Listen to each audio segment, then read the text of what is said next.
तो डियर अब हम स्टार्ट करें आपके साथ assessment of AOPs and BOIs association of persons and body of individuals. याद करें मेरे साथ साथ जल्दी से, जब हमने आपके साथ पर्सन की मतलब डेफिनेशन देखी थी सेक्शन 231 में, तो वहाँ पे लिखा हुआ था एसोसिएशन ऑफ पर्सन और body of individuals weather incorporated और नॉट। और इवन अगर ये प्रॉफिट मोटिव के लिए काम न भी करें तो भी ये जो हमारे एसएससी हैं for the income tax purposes. ठीक बात है। तो मेरी बात थोड़ा सा मैं आपको बैकग्राउंड बताना चाहता हूँ एओपी का और बीवाई का। डियर हुआ क्या, अब लेट्स से कि मुझे ना ग्रुप बना के या मुझे ना कुछ लोगों के साथ मिल के एसोसिएशन बना के एक अपना मतलब I want to do my means business through some association. Means मैं कुछ लोगों के साथ मतलब I want to work with them. ठीक बात है। Means let's say mister A, mister B, mister C और मिस्टर डी जो है वो आपस में एक साथ मतलब काम करना चाहते हैं। तो उनके पास सबसे ज्यादा सुटेबल फॉर्म कौन सी है? पार्टनरशिप फॉर्म की। अपने आप को फॉर्म के स्ट्रक्चर में बनाए और काम करना शुरू कर दें। ठीक बात है। बट हुआ क्या कि उस समय ना पार्टनरशिप फर्म के लिए टैक्सेशन के कुछ मतलब प्रोविजंस आ गए। जैसे कि साहब पार्टनरशिप फर्म में ना फ्लैट जो होगा ना वो 30% का टैक्स लगेगा। पार्टनरशिप फर्म में जो बोनस, कमीशन, रेम्यूनरेशन, इंटरेस्ट वगैरह होगा that would be subject to section 40B। Partnership firm अगर इंटरेस्ट पे करेगी तो 12% से ज्यादा नहीं होना चाहिए वगैरह वगैरह। तो लोगों ने एक नया आइडिया निकाला और लोगों ने कहा ठीक है, हम ना एक एसोसिएशन की तरह से ही काम करेंगे। हम ABCD हम एक एसोसिएशन की तरह से काम करेंगे। हम अपने आप को एसोसिएशन की तरह से शो करेंगे, बट हम अपने आप को फर्म के स्टेटस में लेके नहीं जाएंगे। हम अपने आप को फर्म के स्टेटस में लेके नहीं जाएंगे और हम इंडिविजुअली अपना काम करेंगे। हम इंडिविजुअली अपना जो है वो प्रॉफिट शेयरिंग रेशियो या फिर हम इंडिविजुअली अपना स्लैब रेट यूज करेंगे। और इसको ग्रेजुअली क्या नाम दे दिया गया? एसोसिएशन ऑफ पर्संस या फिर बॉडी ऑफ इंडिविजुअल्स। ध्यान दीजिएगा डियर, एओपी और बीओआई में मेन जो अंतर है वो ये है कि अगर हम एओपी की बात करें तो एसोसिएशन ऑफ पर्संस में जो इसके जो और बॉडी ऑफ अगर हम इंडिविजुअल्स की बात करें तो एओपी में जो मतलब मेंबर्स हैं डियर, ये कोई भी हो सकता है। कोई भी हो सकता है मतलब ये इंडिविजुअल भी हो सकता है और कोई नॉन इंडिविजुअल भी इसका मेंबर हो सकता है। मीन्स एओपी की मेंबर कोई कंपनी भी हो सकती है, कोई फर्म भी हो सकती है, कोई HUF भी हो सकती है, कोई इवन कोऑपरेटिव सोसाइटी वगैरह भी हो सकती है। बट अगर हम बॉडी ऑफ इंडिविजुअल्स की बात करें तो बीओआई के मेंबर सिर्फ और सिर्फ इंडिविजुअल्स ही हो सकते हैं। मींस इनका नाम ही डियर क्या? Body of individual. तो हम ये कह सकते हैं कि BOI is also kind of AOP but only having the individuals as its members. ठीक बात है। तो ज्यादा समय आपका ना लगाते मेरी बात पर डियर ध्यान दीजिएगा। हमने आपके साथ दो चीजें देखी। हमने कहा कि जब भारत देश में पार्टनरशिप फर्म के टैक्सेशन का मैकेनिज्म क्लियर हो गया और वो थोड़ा सा स्ट्रेंजेंट भी था, तो लोगों ने जो है वो फर्म का स्टेटस अडॉप्ट नहीं किया। काम तो मिलके आपस में एसोसिएशन की तरह से किया, बट अपने आप को फर्म की तरह से डिक्लेयर नहीं करवाया। अपने आप को फर्म की तरह से डिक्लेयर नहीं करवाया और अपना स्टेटस उन्होंने कहा यार कि हम कोई फर्म वगैरह नहीं है, हमने काइंड ऑफ एसोसिएशन है, we are kind of association. तो यहां से हमारे जो एओपी या फिर बॉडी ऑफ इंडिविजुअल्स। ठीक बात है।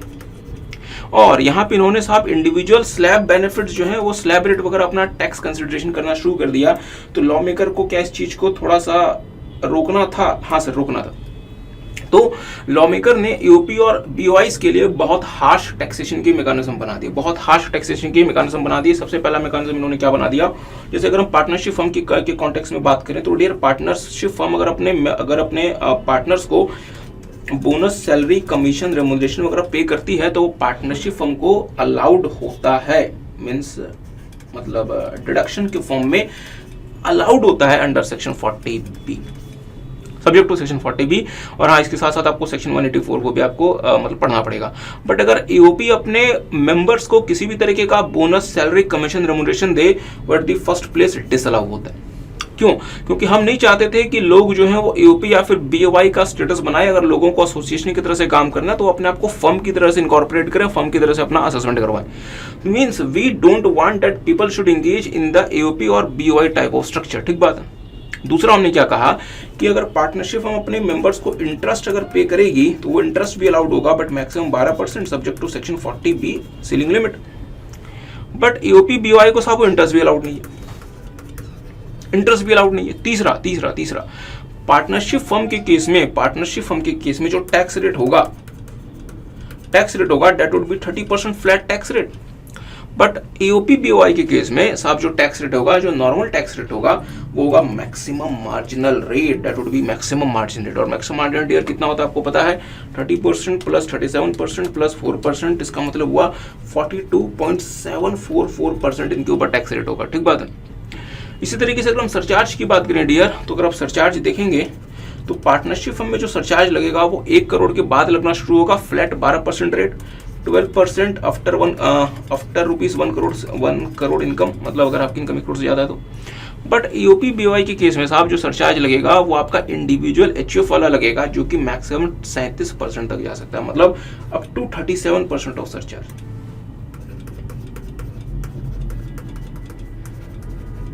तो जब ये इतने सारे हार्श प्रोविजन बन गए तो लॉ मेकर को किसी ने समझाया कि यार अगर आप इतना हार्श प्रोविजन बना दोगे तब तो एओपी बीओआई का अस्तित्व खत्म हो जाएगा, फिर एओपी बीओआई फिर सर्वाइव कैसे करेंगे। तो लॉ मेकर ने कहा ठीक है, अगर एओपी बीओआई जेन्युइन है, एओपी बीओआई जेन्युइन, बहुत ध्यान से, अगर एओपी बीओआई जेन्युइन है, जेन्युइन हम कब मानेंगे, जब एओपी बीओआई के मेंबर्स के जो शेयर्स हैं वो नोन है या फिर जो आइडेंटिफाई किए जा सकते हैं, जो कि आइडेंटिफिएबल हैं। और दूसरा, एओपी बीओआई का कोई भी मेंबर ऐसा नहीं होना चाहिए जिसकी अपनी सेपरेट इनकम जो है वो बेसिक एग्जामिशन लिमिट से ज़्यादा हो, जो कि मतलब जिसकी अपनी separate income basic exemption limit मतलब 2.5 लाख अगर हम लें तो साहब 2.5 लाख से ज़्यादा हो। तो अगर ये दो कंडीशंस अगर पूरे होते हैं कि मेंबर्स के जो एओपी बीओआई की जो प्रॉफिट शेयरिंग रेशियो है वो नोन है या जिनको हम आइडेंटिफाई कर सकते हैं, और दूसरा जो इसके मतलब means members of the AOP should not have members of the AOP और BOI should not have the income other than the share from the AOP BOI higher than the basic exemption limit. अगर दो ये conditions पूरे हो गए, उस case में AOP BOI पे जो इनकम टैक्स का जो रेट लगेगा वो लगेगा स्लैब रेट ऑफ इंडिविजुअल। और आपको पता है साहब slab rate of an individual क्या है, अप टू 2.5 लाख नील, 2.5 लाख से लेके 5 लाख 5%, 5 लाख टू 10 लाख 20% जो उसके बियॉन्ड जाता है, और 10 लाख प्लस में साहब 30% जो उसके बियॉन्ड जाता है, मतलब 1,12,500, ठीक है। बट हाँ, अगर एओपी बीओआई जेन्युइन भी है, बहुत ध्यान से, अगर एओपी बीओआई जेन्युइन भी है साहब, तो भी हम आपको जो है वो bonus, salary, commission, remuneration, interest का मतलब मींस डिडक्शन अलाउ नहीं करेंगे एओपी बीओआई को, उनके हैंड में इनका डिडक्शन नहीं मिलेगा, जो कि पार्टनरशिप फर्म को मिल जाता था, ठीक बात है। तो चलिए फिर आगे बढ़ते हैं और स्टार्ट करते हैं एओपी बीओआई। अच्छा, देखेंगे dear, association of person and AOP means 2 or more persons who join together with some common purpose or objective, where 2 or more persons join hand to carry on business but do not constitute as a partnership, they may assess as an AOP। इसका मतलब है कि साहब आप partnership constitute नहीं करते का मतलब क्या हुआ कि आपने सेक्शन 184 की कंडीशंस पूरी नहीं की। 184 क्या कहता है कि हम पार्टनरशिप कब कंस्टिट्यूट का होता हुआ मान लेंगे, 184 क्या कहता है कि हम पार्टनरशिप कब कंस्टिट्यूट होता हुआ मान लेंगे, जब पार्टनरशिप आपकी जो है वो एविडेंट हो बाय एन इंस्ट्रूमेंट, कि आपके पास एक इंस्ट्रूमेंट ऑफ पार्टनरशिप होना चाहिए, और उस इंस्ट्रूमेंट ऑफ पार्टनरशिप में ना मेंबर्स के जो प्रॉफिट शेयरिंग रेशियो वो स्पेसिफाई होनी चाहिए। बस ये दो छोटे से काम कर लो, हम आपको जो है वो पार्टनरशिप फर्म मान लेंगे, और आपका जो असेसमेंट है वो पार्टनरशिप फर्म की तरह से हो जाएगा। बट यहाँ पे जो है वो एज अ पार्टनरशिप कॉन्स्टिट्यूट नहीं करते, वो एज अ पार्टनरशिप कॉन्स्टिट्यूट नहीं करते, ठीक बात है। ध्यान दीजिएगा डियर, हमने आपको बताया कि अगर हम एओपी या फिर बीओआई के स्टेटस को देखें, then it is a very harsh kind of status, this is a very harsh status, कि यहाँ पे जो है आपको बोनस, सैलरी, रेम्यूनरेशन, कमीशन कुछ अलाउ नहीं होता, यहाँ पे आपको इंटरेस्ट अलाउड नहीं होता, यहाँ पे आपका जो टैक्स जो चार्ज होता है that is on the maximum margin rate, ठीक बात है। तो इसलिए एओपी या फिर बीओआई तभी बनेगा जब इसे वॉलंटरली बनाया गया हो, इसका मतलब असेसिंग ऑफिसर जो है वो अपनी मन मर्जी से किसी भी असेसी का ये नहीं मान सकता कि इनका जो है वो एओपी स्टेटस कॉन्स्टिट्यूट हो रहा है, ये नहीं किया जा सकता, बिकॉज एओपी स्टेटस अपने आप में असेसी के लिए जो है वो हम कह सकते हैं कि लिस्ट मतलब मीन्स लिस्ट मतलब beneficial status, that is a list beneficial status for the SSC, और एसएससी को साहब इससे कोई बेनिफिट नहीं है, लॉस ही लॉस है। अगर हम कंपेयर करें इंडिविजुअल से एओपी को या फिर फर्म से एओपी को, then AOP is at great means losses, ठीक बात है। तो मेरे साथ साथ देखेंगे dear, in CIT versus Govind bhai Mayami 2014 supreme court ने यही कहा था कि एसोसिएशन ऑफ पर्सन का जो स्टेटस है वो तभी बनेगा जब कुछ पर्सन्स ने वॉलंटरली अपने आप को कंबाइन किया हो फॉर सम कॉमन पर्पस। ध्यान दीजिएगा, voluntary combination for some common purpose. तो इसका मतलब ये हुआ कि असेसिंग ऑफिसर जो है वो अपने मन मर्जी से जो है साहब वो जो है वो एओपी का स्टेटस लोगों में मतलब डिक्लेयर नहीं कर सकता। जैसे फॉर एग्जाम्पल लेट्स से कि 3 भाई हैं और लेट्स से कि उनको कोई फैमिली प्रॉपर्टी में उनका कोई कॉमन इंटरेस्ट है, ठीक है। लेट्स से कि फैमिली लैंड 100 लाख रुपीस का और 3 ब्रदर हैं ABC, और इस लैंड में इन तीनों का कोई कॉमन इंटरेस्ट है, तो साहब इन लैंड में जो इनका जो इंटरेस्ट है ना, ये इनके सेपरेट इंडिविजुअल हैंड में असेस होगा। असेसिंग ऑफिसर ये नहीं कर सकता कि ABC को जो है एक AOP की तरह से कंसिडर कर ले और इस लैंड के इनकम में इनका AOP के फॉर्म में असेसमेंट कर दे। असेसिंग ऑफिसर ऐसा नहीं कर सकता, क्योंकि सुप्रीम कोर्ट ने CIT वर्सेस गोविंद भाई मियामी के केस में कहा था कि जो AOP स्टेटस है वो तभी होगा जब पर्सन्स जो हैं वो अपने आप को क्या करें वॉलंटरली कंबाइन करें फॉर सम कॉमन पर्पस। और क्या असेसिंग ऑफिसर ने यहाँ पे ये देखा क्या ABC ने अपने आप का कोई वॉलंटरी कॉम्बिनेशन किया है, या असेसिंग ऑफिसर ने साहब इनको कंपल्सरी जो है वो AOP स्टेटस में मतलब means assessing officer has means bounded them to an AOP status. But obviously बात है कि असेसिंग ऑफिसर ने साहब इनको AOP स्टेटस में क्या कर दिया, फंसा दिया। तो ऐसा नहीं होना चाहिए, ठीक है। आगे आते हैं सैलरी बोनस इंटरेस्ट कमीशन। जैसा कि हमने आपको बताया डियर कि AOP BOI अपने मेंबर्स को किसी भी तरीके का सैलरी बोनस रेम्यूनरेशन कमीशन वगैरह पे करेगी तो वो उनको डिसअलाउ हो जाएगा अंडर सेक्शन 40BA। और याद करें अगर हम इसको फर्म से कंपेयर करें तो फर्म को टू सम एक्सटेंट अलाउड था, बट अगर हम थोड़ा सा इंटरेस्ट की बात करें तो डियर लेट से कोई AOP या BOI अपने मेंबर को इंटरेस्ट पे करती है, अपने मेंबर को इंटरेस्ट पे करती है, तो ये इंटरेस्ट जो है डियर ये प्राइमा फेसी डिसअलाउड हो जाएगा। मींस इंटरेस्ट का भी मींस इंटरेस्ट का भी एक्सपेंडिचर जो है डियर वो AOP BOI अपने हैंड में क्लेम नहीं कर सकती। इंटरेस्ट अगर इंटरेस्ट पे करती है that interest would be disallowed, ठीक है।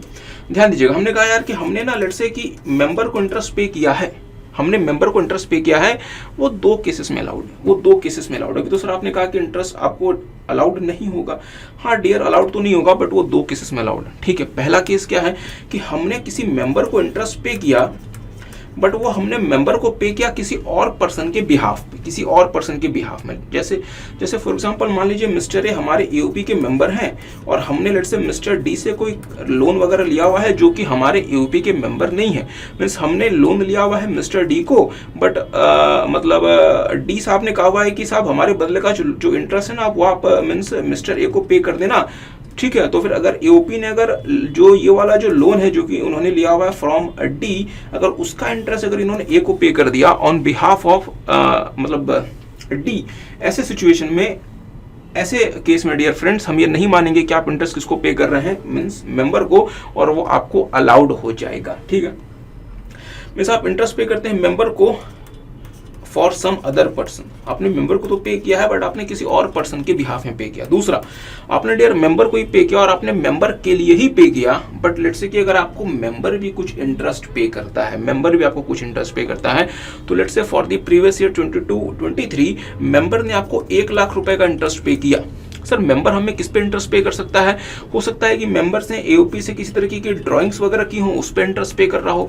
मींस यहाँ पे मेंबर आपको किसी भी चीज के लिए इंटरेस्ट पे कर सकता है। तो अगर लेट्स से मेंबर ने आपको 1 लाख रुपए का इंटरेस्ट पे किया और आपने लेट्स से कि मेंबर को 2 लाख रुपए का इंटरेस्ट पे कर दिया, तो आपको साहब 1 लाख रुपए तक का डिडक्शन अलाउड है, 1 लाख रुपए आप क्लेम कर सकते हैं। बट लेट्स से कि मेंबर ने आपको 1 लाख का इंटरेस्ट पे किया, आपने सिर्फ और सिर्फ 50,000 का इंटरेस्ट मेंबर को पे किया, तो साहब आप 50,000 रुपए को क्लेम कर सकते हैं अपने पास as a means allowed expenditure आप क्लेम कर सकते हैं 50,000 रुपए को, ठीक है। दूसरा कि हम इंटरेस्ट पे करते हैं लेट्स से किसी मेंबर को ही in the representative capacity, in the representative capacity. Representative capacity का मतलब हुआ कि लेट्स से हमारे AOP के 3 मतलब मेंबर्स हैं ABC, हमारे AOP के 3 मेंबर्स हैं ABC, बट मिस्टर डी जो है साहब ये मिस्टर सी को AOP में क्या कर रहे हैं, रिप्रेजेंट कर रहे हैं। तो अगर ये AOP मिस्टर डी को इंटरेस्ट पे करे बट किसके बिहाफ में, मिस्टर सी के बिहाफ में, तब तो ये इंटरेस्ट काउंट हो जाएगा और ये अलाउड नहीं होगा 40BA के हिसाब से। बट लेट्स से अगर AOP अगर मिस्टर डी को इंटरेस्ट पे करती है मिस्टर डी की पर्सनल कैपेसिटी में, मतलब मिस्टर डी ने AOP को कोई लोन दिया था और AOP इनको इंटरेस्ट पे करती है, AOP का में साहब यहाँ पे ना साथ में BOI को भी मान लें, इन्होंने इनको जो इंटरेस्ट पे किया था in the capacity of in the personal capacity of मतलब मिस्टर डी, तो साहब ये जो इंटरेस्ट है आपके सेक्शन 40BA के डिसअलाउंस का पार्ट नहीं बनेगा, ठीक बात है। तो मेरे साथ साथ देख लें, in case of an AOP BOP any BOI any payment of interest bonus salary commission reservation shall not be allowed as a means deduction in computing that total income under the head PGBP of such AOP BOI. However in case of payment of interest by AOP BOI to its member the following provision will apply. तो let's say अगर AOP BOI ने अपने member को interest पे किया और अगर मतलब मेंबर अगर एओपी बीओआई को भी उसी प्रीवियस ईयर के लिए इंटरेस्ट पे करता है, तो जितना एओपी बीओआई ने मेंबर को इंटरेस्ट पे किया वो मेंबर के इंटरेस्ट पे करने तक के एक्सटेंट तक अलाउड है, उसके बियॉन्ड अलाउड नहीं होगा। ठीक है। अच्छा, हमने देखा if an individual is a member of an AOP BOI in means representative मतलब कैपेसिटी, और अगर आपने उसको इंटरेस्ट पे किया on behalf of his personal means personal capacity, वो इंटरेस्ट आपको अलाउड है डियर। वो इंटरेस्ट जो है वो सेक्शन 40A के मतलब स्कोप में मतलब means that interest will not come within the scope of section 40BA and that interest will continue to be allowed to you। ठीक है। अच्छा, ध्यान दीजिएगा। However, if interest paid by the AOP BOI to such individual as the means representative member or interest paid by the AOP BOI means directly to the beneficiary will be taken into account for the purpose of the disallowance। तो हमने आपके साथ यही बात की थी। और तीसरा, if interest is paid to a member who is a member in his personal मतलब capacity but such interest is received by him on behalf of some other person, तो साहब ये सेक्शन 40BA के मतलब डिसअलाउंस का part नहीं बनेगा। क्योंकि हमने आपके साथ यहाँ पे देखा था कि लेट्स से कि हमारे एओपी बीओआई को अगर मिस्टर डी कोई नॉन मेंबर अगर कोई लोन दें और उन्होंने कहा कि यार हमारे बदले का जो इंटरेस्ट ना आप पे कर देना टू मीन्स ए को आप पे कर देना, जो कि आपके पास मतलब means is the member in the AOP BOI. तो आपने जो मिस्टर ए को जो इंटरेस्ट पे किया है साहब, ये आपने मिस्टर डी वाला इंटरेस्ट ए को पे किया है, तो मिस्टर ए ने जो आपसे इंटरेस्ट मतलब रिसीव किया है वो किसी और पर्सन के बिहाफ पे रिसीव किया है। इसलिए ये जो इंटरेस्ट है ये सेक्शन 40BA के मतलब डिसअलाउंस का पार्ट नहीं बनेगा। ठीक है, जल्दी से आगे आते हैं। अच्छा,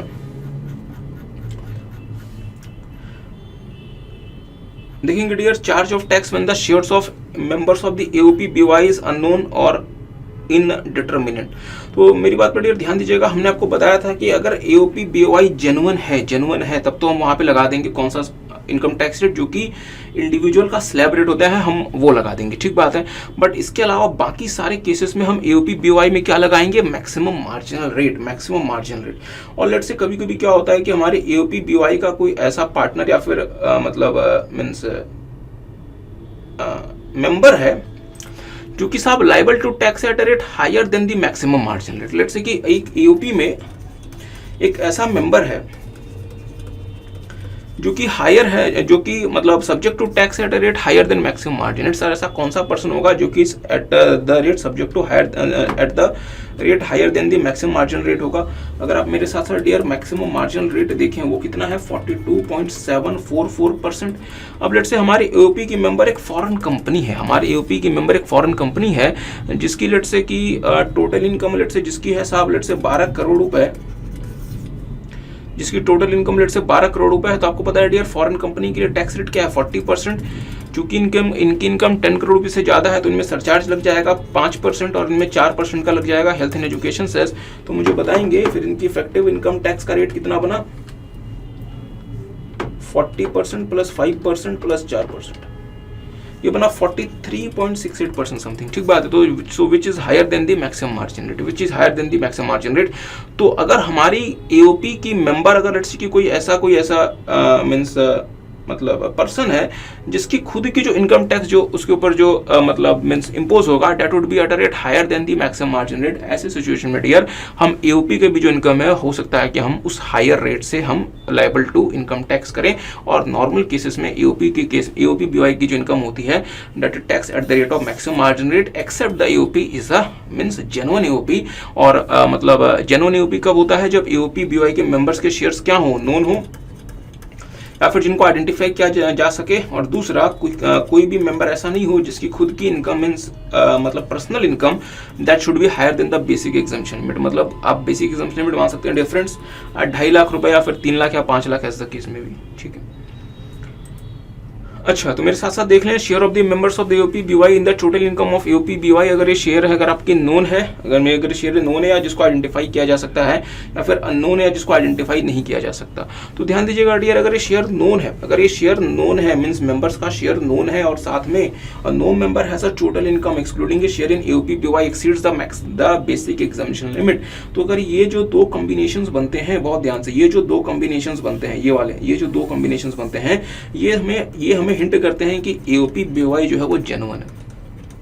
बस यही एक ऐसा मतलब कॉम्बिनेशन है जो हमें ये बताता है कि AOP BY is what is a means genuine AOP BOI. और ऐसे केस में आप उसके ऊपर कौन सा स्लैब रेट उसके ऊपर जो इनकम टैक्स रेट लगाएंगे वो कौन सा होगा? The total income of AOP BOI shall be tax at the normal rate applicable to an individual, जो कि स्लैब रेट है, जो कि हमने आपके साथ देखा था स्टार्टिंग में साहब। इनकम टैक्स रेट में अगर मतलब 2.5 लाख रुपए तक नील, 2.5 लाख से 5 लाख वन सो फोर्थ, ठीक है। अच्छा, अगर लेट्स से एओपी बीवाई का शेयर नोन है या जिसको आइडेंटिफाई किया भी जा सकता है, ठीक बात है, परंतु उस एओपी बीवाई का कोई भी ऐसा मेंबर है जिसकी income excluding the share of the income from AOP BOI वो बेसिक एग्जम्पशन लिमिट से ज्यादा है, वो बेसिक एग्जम्पशन लिमिट से ज्यादा है, ऐसे सिचुएशन में डियर हमारी पूरी की पूरी जो एओपी और फिर बीवाई की इनकम है वो टैक्स हो जाएगी at the maximum marginal rate, at the maximum marginal rate. Are you guys getting? तो लेट्स से कि हमारे पास ना एओपी बीवाई में 3 लोग हैं, mister A, mister B, mister C. Mister A, mister B और मिस्टर सी सबका पीएसआर है 1:1। अच्छा, हम बात करते हैं dear mister A, mister B और मिस्टर सी की जो अदर इनकम है, means other than the share of AOP BOI, ये 150 है, ये 250 है और ये 180 है।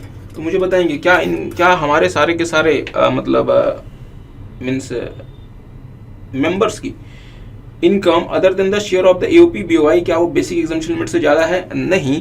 ऐसे सिचुएशन में डियर ये जो एओपी बीवाई है ये हम मानेंगे this is the means genuine AOP BOI, और इसके ऊपर जो इनकम टैक्स रेट लगेगा that would be the slab rate applicable to an individual, that would be the slab rate applicable to an individual, ठीक है। बट अगर हम case को थोड़ा सा मतलब चेंज करें, लेट्स से मिस्टर ए की जो खुद की इनकम है other than the share from the AOP BOI वो है लेट्स से 150, मिस्टर बी की है 260 और मिस्टर सी की 180। ध्यान दीजिएगा डियर, मिस्टर बी की इनकम सिर्फ 10,000 रुपए से क्या बढ़ गई, आपने पूरे के पूरे एओपी बीवाई की जो इनकम है डियर उसको मैक्सिमम मार्जिनल रेट से टैक्स कर दिया, मैक्सिमम मार्जिनल रेट से टैक्स कर दिया। सर ये कैसे कर दिया? डियर लॉ ऐसा बना हुआ है, हम क्या कर सकते हैं? ध्यान दीजिएगा, तो मैंने कहा कि अगर लेट्स से हमारे मेंबर्स की, हमारे एओपी बीवाई के मेंबर्स में से किसी भी मेंबर की अगर टोटल इनकम वो बेसिक एग्जम्पशन लिमिट से ज्यादा नहीं है, वो इनकम जो कि other than the share from the AOP BY है, ऐसे सिचुएशन में हम एओपी बीवाई की जो इनकम है उसको तो हम टैक्स करेंगे एट अ स्लैब रेट, पर ज्यादा खुश ना हो। ऐसे सिचुएशन में हम क्या करेंगे, मेंबर्स के पास एबीसी के पास वो जो शेयर आया है फ्रॉम द एओपी बीवाई वो शेयर इंक्लूड हो जाएगा in their other income to compute the tax rate. हाँ, इसका उनको रिबेट भी मिल जाएगा एज पर सेक्शन 67A के हिसाब से उनको उसका रिबेट भी मिल जाएगा, वो एक अलग बात है, हम इसकी बात करेंगे। बट लेट्स से अगर एओपी बीवाई ने डियर अपने इनकम पे मैक्सिमम मार्जिनल रेट पर टैक्स पे कर दिया, तो वो जो इनकम है वो एओपी बीवाई के मेंबर्स को जब ये इनकम मतलब बांटी जाएगी, दी जाएगी, तो वो उनके अलग से इनकम का पार्ट नहीं बनेगा, ठीक बात है। याद करें हमने आपके साथ मैट में एक छोटी सी बात की थी, हमने कहा था कि अगर लेट्स से कोई कंपनी किसी एओपी की मेंबर है साहब, क्योंकि कंपनी बीवाई की तो मेंबर नहीं हो सकती। अच्छा, लेट्स से कोई कंपनी है और वो एओपी की मेंबर है, ठीक बात है, और इस एओपी ने कंपनी को प्रॉफिट का शेयर दिया है लेट्स से 5 लाख रुपए, और कंपनी को साहब इस वाले केस में ना लेट्स से कि कंपनी को इस वाले केस में लेट्स से कि 1 लाख रुपए का एक्सपेंडिचर इंकर करना पड़ा एओपी के केस में, ठीक है। तो मुझे बताएंगे क्या अगर हम बात करें कि अगर मेंबर अगर किसी एओपी की अगर कोई मतलब कंपनी है, तो क्या हम एओपी को एक मतलब मींस जेन्युइन एओपी कंसिडर कर सकते हैं? नहीं। क्यों? क्योंकि साहब जेन्युइन एओपी के लिए एक कंडीशन है कि किसी भी मेंबर की जो टोटल इनकम है other than the share from the income of AOP BOI वो उसकी बेसिक एग्जम्पशन लिमिट से ज्यादा नहीं होनी चाहिए। कंपनी के लिए तो कोई बेसिक एग्जम्पशन लिमिट है ही नहीं, तो इसका मतलब जैसे कोई कंपनी किसी एओपी की मेंबर बन गई, वो एओपी जेन्युइन हम उसे जेन्युइन मानेंगे ही नहीं, और ऐसे केस में हम उस एओपी की पूरी इनकम लेट से मैक्सिमम मार्जिनल रेट पर टैक्स कर देंगे, ठीक है। अब मुझे बताएं, अगर लेट्स से कि ऐसी एओपी ने जिसने ऑलरेडी अपनी इनकम मैक्सिमम मार्जिन रेट पे कर दी, उसने लेट्स से किसी कंपनी को जो कि उस एओपी की क्या है मेंबर है, उसने उसको 5 लाख रुपए दिए हैं as a share of the profit, तो क्या इस पर दोबारा से टैक्स लगाना बनता है? नहीं बनता। इसलिए डियर जब आप बुक प्रॉफिट कंप्यूट करते हैं for the purpose of the MAT, तो आप एओपी से जो आपको शेयर मिला है उस शेयर को आप अपने बुक प्रॉफिट का पार्ट नहीं बनाते एज पर सेक्शन 86। और हाँ, चूंकि बुक प्रॉफिट में आप एओपी से मिले हुए पैसे को मींस शेयर को अगर आप इनकम की तरह से कंसिडर नहीं कर रहे, तो क्या आप उसका एक्सपेंडिचर जो है आपको बुक प्रॉफिट की कंप्यूटेशन में माइनस किया जाएगा? नहीं। तो लेट्स से अगर आपने अपने प्रॉफिट एंड लॉस अकाउंट में अगर 1 लाख रुपए का एक्सपेंडिचर अगर माइनस कर दिया तो उसको जोड़ दें, और अगर 5 लाख रुपए आपने उस इनकम को मीन्स क्रेडिट किया हुआ है तो उसको आप माइनस कर दें। मीन्स इस 5 लाख रुपए को हम बुक प्रॉफिट का हिस्सा नहीं बनाएंगे और इस पर हम आपसे मैट नहीं लेंगे। तो ये तो हमने आपको एक छोटी सी बात बता दी। चलो अब हम अपने मुद्दे पे आते हैं डियर। हमने कहा कि tax rate applicable on AOP BOI. हमने कहा कि लेट्स से कि अगर एओपी बीओआई के मेंबर्स का शेयर अगर नोन है और लेट्स से एओपी बीओआई का कोई भी मेंबर ऐसा नहीं है जिसकी जो टोटल इनकम है वो हायर है, basic exemption means basic exemption जो साहब आपको दी गई है, मीन्स लिमिट जो आपको दी गई है बेसिक एग्जम्पशन की, ऐसे सिचुएशन में डियर एओपी बीओआई के ऊपर जो स्लैब रेट लगेगा इनकम टैक्स का, जो कि इंडिविजुअल के केस में अप्लाई करता है। बट डियर बात यहाँ खत्म नहीं होती। यहाँ पे क्या होगा, जो एओपी बीओआई से जो मेंबर को शेयर मिला है ना, वो उनके मेंबर्स के पर्सनल के अदर इनकम के में भी इंक्लूड होगा, और उसको उनका रिबेट भी मिल जाएगा सेक्शन 67 के हिसाब से इसकी बात करेंगे। अच्छा, लेट्स से कि अगर एओपी बीओआई में कोई भी ऐसा मेंबर है जिसकी इनकम जो है वो बेसिक एग्जम्पशन लिमिट से ज्यादा है या उसके ऊपर let's say basic exemption limit apply नहीं करता, तो ऐसे केस में डियर हम पूरी की पूरी इनकम एओपी बीओआई की मैक्सिमम मार्जिनल रेट पर टैक्स करवा देंगे। बट लेट्स से साहब ऐसे ही कई एओपी बीओआई ऐसी है जिसके पास मीन्स मेंबर कोई ऐसा है जो कि higher than the maximum marginal rate पे जाकर टैक्स होता है, जो मतलब जिसके ऊपर जो इनकम टैक्स रेट है वो है higher than the maximum margin rate. जैसे फॉर एग्जांपल फॉरेन कंपनी, तो फॉरेन कंपनी में डियर उसका टैक्स रेट क्या बन सकता है साहब, 40% तो नॉर्मल टैक्स है प्लस 5% का सरचार्ज भी लगा दो अगर उसकी इनकम 10 करोड़ से ज्यादा है, प्लस 4% का हेल्थ एंड एजुकेशन सेस, ये बन जाएगा 43.68%।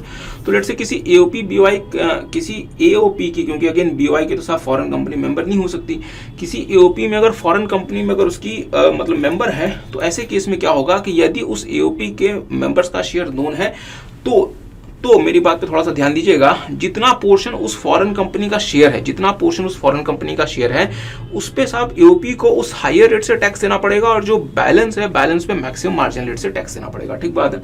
चले आगे बढ़ते हैं। लेट्स से कि अगर एओपी बीओआई का जो शेयर है मेंबर्स का वो अननोन है या जिसको हम आइडेंटिफाई नहीं कर सकते, इसका मतलब AOP BOI is not a means genuine AOP BOI. ठीक है। ऐसे सिचुएशन में एओपी बीओआई में हर केस में डियर मैक्सिमम मार्जिनल रेट लगेगा, आपके ऊपर स्लैब रेट लगेगा ही नहीं। पर यदि आपके पास कोई ऐसा बट मान लीजिए कि आपके मींस मेंबर में लेट्स से कोई फॉरेन कंपनी भी है जिसका जो मतलब जिसके ऊपर इनकम टैक्स का रेट हायर है than the maximum marginal rate, तो ऐसे सिचुएशन में एओपी बीओ ऐसे केस में पूरे एओपी की उस इनकम पे हम उस हायर रेट ऑफ टैक्स को लगा देंगे। तो लेट्स से कि अगर आपके मतलब मेंबर्स में फॉरेन कंपनी नहीं है, तो ऐसे केस में आपकी पूरी की पूरी income dear maximum marginal rate पे टैक्स होगी, और अगर फॉरेन कंपनी भी है तो आपकी पूरी की पूरी इनकम वो उस हायर रेट पे जाकर टैक्स होगी। इसका मतलब आपको in any case dear maximum marginal rate तो देना ही देना है। आगे आते हैं डियर सरचार्ज की। हमने आपके साथ बात की, हमने कहा था कि जो सरचार्ज का स्लैब इंडिविजुअल का है वही स्लैब सेम सरचार्ज का जो स्लैब लगेगा वो एओपी बीओआई का भी लगेगा। और मेरी बात पे थोड़ा सा और ध्यान दीजिएगा, अगर हम इंडिविजुअल्स की बात करें तो इंडिविजुअल की वो इनकम जो कि आती है from the means dividend income या फिर लॉन्ग टर्म कैप गेन 112 या फिर 112A या फिर short term cap gain 111A वाला, इसमें साहब जो सरचार्ज का कैप होता है वो 15% हो जाता है। तो ये एओपी बीओआई के केस में भी होगा, बट इसकी जो अदर इनकम होगी उसमें साहब 37% तक का सरचार्ज लग सकता है। और हमने आपको शायद स्टार्टिंग में भी बताया था कि फाइनेंस एक्ट 2022 ने इसे अमेंड किया और कहा कि अगर लेट्स से कि एओपी एक ऐसी एओपी है जिसकी मेंबर सिर्फ और सिर्फ कौन है, मतलब कंपनीज, मतलब एओपी कंसिस्टिंग ओनली मतलब कंपनीज एज इट्स मेंबर्स, उस केस में साहब जो सरचार्ज होगा वो आपका कैप हो जाएगा 15% में, क्योंकि आपने ऑलरेडी जो टैक्स पे कर दिया वो पे कर दिया मैक्सिमम मार्जिन रेट पे। ठीक है। अच्छा, ध्यान दीजिएगा dear friends, rebate in respect of the member share in the AOP BOI. तो member share in AOP BOI में रिबेट आपको कितना मिलेगा? अगर लेट्स से एओपी बीओआई ने ऑलरेडी मैक्सिमम मार्जिन रेट पर टैक्स पे कर दिया तो वो जो इनकम है साहब वो मेंबर्स के इनकम के मींस वो मतलब मेंबर्स के असेसमेंट में शामिल नहीं होगी। If AOP BOI has paid tax at MMR or a मतलब higher हायर रेट का मतलब क्या हो गया कि जब लेट से कोई फॉरेन कंपनी भी एओपी की क्या है मेंबर है, उस केस में हो सकता है कि आपको 43.68% के रेट से आपको टैक्स देना पड़ जाए। ऐसे सिचुएशन में डियर जो है, और लेट से कि अगर आपके ऊपर 5% का स्लैब नहीं भी लगता तो भी साहब 2% और तो भी 4%, अच्छा तो उस केस में नहीं होगा। अच्छा तो उस केस में डियर आपको जो है आपको फिर मतलब मेंबर्स का जो मतलब शेयर है in the income of the AOP BOI वो मेंबर्स के सेपरेट असेसमेंट में शामिल नहीं होगा, मींस वो एक तरह से एग्जेम्प्ट हो जाएगा। ठीक है। अच्छा, AOP BOI paid tax at a slab rate applicable to an individual. अगर एओपी बीओआई ने इंडिविजुअल वाले स्लैब रेट पे अगर इनकम टैक्स पे किया है डियर, तो मेंबर्स का जो शेयर है उस एओपी बीओआई में उन मेंबर्स के सेपरेट असेसमेंट में भी शामिल हो जाएगा। जैसे जैसे मैं आपको जल्दी से बताना चाहता हूं, लेट्स से मिस्टर ए हमारे एओपी के मेंबर हैं जिनकी खुद की इनकम है 1.5 लाख रुपए, मींस अदर इनकम है 1.5 लाख रुपए, और इनको लेट्स से एओपी से जो शेयर मिला है वो मिला है 4/20 का। ठीक बात है, 4/20 का। तो लेट्स से हमने कहा कि अगर मिस्टर ए के केस में अगर हम इस एओपी वाली इनकम को एग्जेम्प्ट करा देते, बहुत ध्यान से, अगर हमने कहा कि साहब इस वाले इनकम को अगर हम एग्जेम्प्ट करा देते तो फिर मिस्टर ए को कितना टैक्स पे करना पड़ता? निल। ठीक है। तो सर एक बात बताओ, क्या आप दोबारा से अगर इस 4/20 को मिस्टर ए के असेसमेंट में जोड़ दोगे तो क्या आपने 4/20 पे 2 बार टैक्स नहीं ले लिया? कैसे? एक बार तो इस पर टैक्स एओपी ने पे किया और एक बार आपने इस पे साहब टैक्स ना वो मिस्टर ए के असेसमेंट में लगा दिया। हमने कहा कि बात तो बिल्कुल सही है, मतलब ये हुआ कि एक इनकम पे टैक्स इतनी बार लग गया, 2 बार लग गया। ठीक है। तो लॉ ने क्या किया, अब डियर ऐसे ना दिमाग ना सिर्फ भारतीय लगा सकते हैं, भारतीय लॉ मेकर लगा सकते हैं, नॉर्मली ऐसे दिमाग और कोई नहीं लगाता। ध्यान दीजिएगा इन्होंने क्या किया, और हाँ ये कोई आपके लिए नई बात नहीं है डियर, आपने एग्रीकल्चर इनकम में पार्शियल इंटीग्रेशन पढ़ा हुआ है ना, ये बेसिकली वही है साहब। It is a kind of what, it is a kind of the partial integration. ठीक है। तो हमने क्या किया, हमने कहा कि ठीक है साहब, हम ना एओपी का जो शेयर है जो कि मतलब मीन्स ए को मिला हुआ है, उस शेयर को मिस्टर ए के टोटल इनकम में जोड़ दो, और इनकी टोटल इनकम कितनी बन गई? 570। इस पर टैक्स निकालो। इस पर टैक्स कितना बनता है? नॉर्मल टैक्स रेट 70,000 का 0.2 प्लस 12,500 प्लस 4%, ये बनता है साहब 27,560। बट सर ये जो 4/20 है ना, ये तो एओपी का शेयर है ना, इस पे तो टैक्स ऑलरेडी पे हो चुका। हमने कहा ठीक है शांति, ये जो 4/20 पे जो शेयर इनके जो टैक्स पे हो चुका, इसको रिबेट दे दो, रिबेट अंडर सेक्शन 67A। ये रिबेट के फॉर्म में तो साहब रिबेट कितना बनेगा? रिबेट बनेगा आपकी टोटल टैक्स लायबिलिटी कितनी है? 27,560 अगेंस्ट आपकी टोटल इनकम कितनी है? 570, और कितना आपका शेयर इसमें शामिल हुआ है? 4/20। तो साहब कंप्यूट कर लो, ये रिबेट बनेगा आपका 20,307 रुपए का, रिबेट दे दो। तो अब मिस्टर ए को टैक्स कितना पे करना है?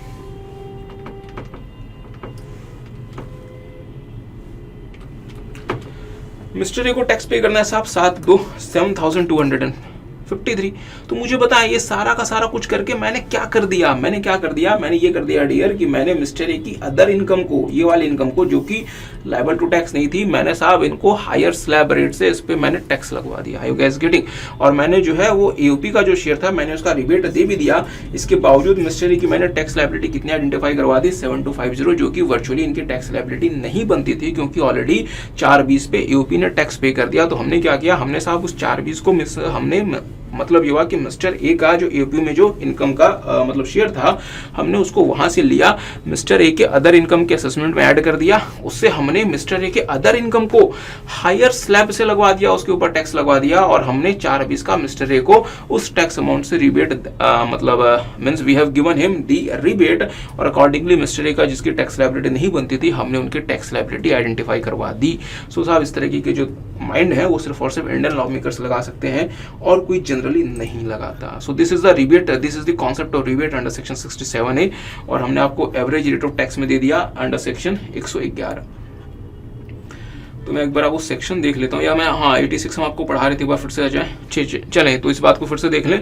110 basically, AOP BOI paid tax at a slab rate applicable to an individual if AOP BOI has paid tax at a regular rates applicable to an individual, मतलब slab rate. ऐसे case में क्या होगा, ध्यान दीजिएगा, the member share in the income of AOP BOI computed as per section 67A shall form the part of his total income. मतलब ये हुआ कि मेंबर को जो एओपी बीओआई से जो शेयर मिला वो मेंबर के सेपरेट असेसमेंट में भी आ जाएगा। तो बट सर उस पर तो ऑलरेडी एओपी बीओआई ने टैक्स पे कर दिया। हमने कहा रुको, आगे पढ़ो क्या लिखा हुआ है। However, the member will be allowed a rebate as per section 110 on the average rate in respect of such tax। तो अपने यहाँ पे अगर आपने देखा हो मेरे साथ, तो साहब हमने क्या किया, ये जो 4/20 है हमने इस पे ऑलरेडी जो एओपी बीओआई ने टैक्स पे कर दिया, जो कि मेंबर का शेयर है, मींस मिस्टर ए का शेयर इन द एओपीआई इनकम, हमने इसको इंक्लूड कर दिया। और हमने यहाँ पे साहब सेक्शन 67A और एज पर सेक्शन 110 हमने इनको यहाँ पे इस वाले टैक्स का रिबेट भी दिलवा दिया। स्टिल इनकी जो टैक्स लायबिलिटी है जो कि नील होनी चाहिए थी वो 7,253 रुपये हो गई। चलिए और ज़्यादा टाइम आपका नहीं लगाएंगे, हम ये सब कुछ देख लिया। सेक्शन 67 और मैट के प्रोविजंस हमने आपके साथ ऑलरेडी देख लिए। So dear, this was all about the association of person and body of individuals.